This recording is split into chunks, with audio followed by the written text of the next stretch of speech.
Today's bedtime story is called Danger, Pope Francis Day. I wrote a book a few years ago called Kathleen and the Communion Copter, all about children in Cork making their first Holy Communions.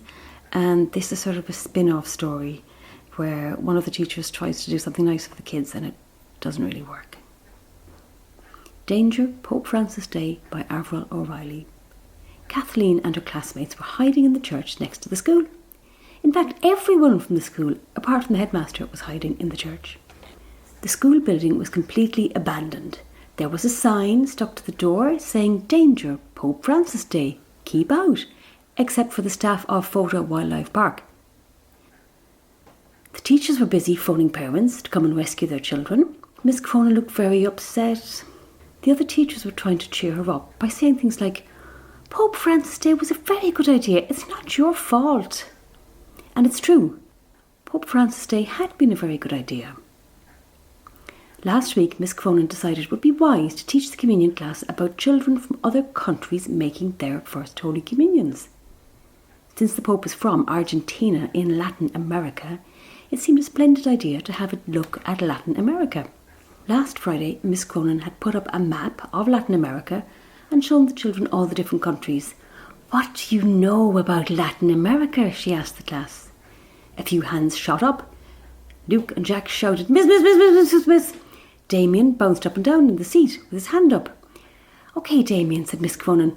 "Nothing," he said proudly. "The answer to your question is I know nothing about Latin America." Once it became clear that no one knew anything at all about Latin America, Miss Cronin took out a hat and put it on the desk in front of her. "In here I've put the names of the 26 Latin American countries. I'm going to call you up one by one to pick one. There are 26 of you, so that's lucky, isn't it? I'll start with Maureen." The children spent the afternoon picking their countries and learning a few facts. "Now," said Miss Cronin, "this weekend I want you to ask your parents to help you look up what your country is famous for. On Monday, you'll come and share that with the class. You can draw a picture or dress up or do a piece of music, whatever you want." Sean put his hand up. "Miss, can we bring in snakes?" Sean had got Brazil, which is famous for wildlife. Sean always wanted to bring his snake into school, and so far Miss Cronin had talked him out of it. To be honest, he was rather scared of snakes. "No, Sean," she said firmly, "but you can draw a snake or print out pictures of snakes." The following Monday, the children showed off what they had learned. The classroom was full of bright Latin American colours. There were drawings, photos, artworks and costumes. Here were just some of the ways the children showed off what they knew about Latin America. Jack and Luke did a dance display of the tango from Argentina. Jack and Luke explained why they were doing the tango. "This is the Pope's favourite dance," said Jack. "We don't think he does it himself, but he likes watching it," said Luke. "Dad found a cool fact on the internet," said Jack. "Last year, when it was the Pope's birthday, 3,000 people came to his house and danced the tango in his front garden." Samantha put up her hand. She looked very worried. "Miss," she said anxiously, "it is my birthday next week. Will 3,000 people want to dance the tango in my garden?" Miss Cronin said, "Don't worry, Samantha. Your mum has already told them that she cannot manage 3,000 party bags. Maybe next year."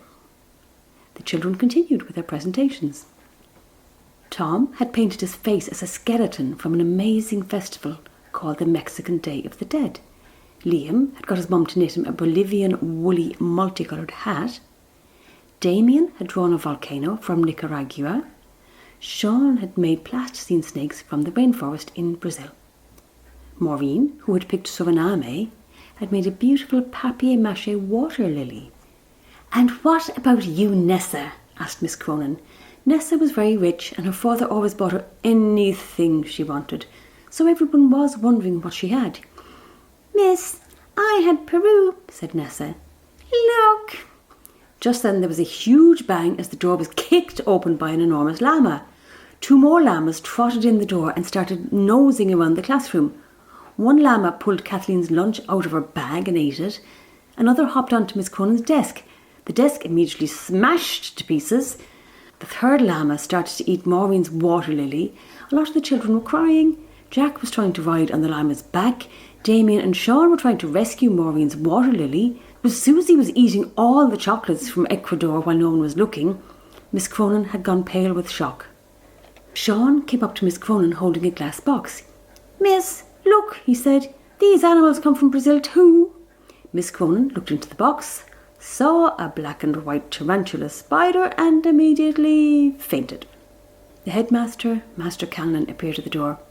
"Well, Miss Cronin, how is Pope Francis' day going? Oh my lord, what's going on here?" He took control. "Everyone out! Hide in the church! I'm calling Photo Wildlife Park." By the time Kathleen's mum arrived, everything had calmed down.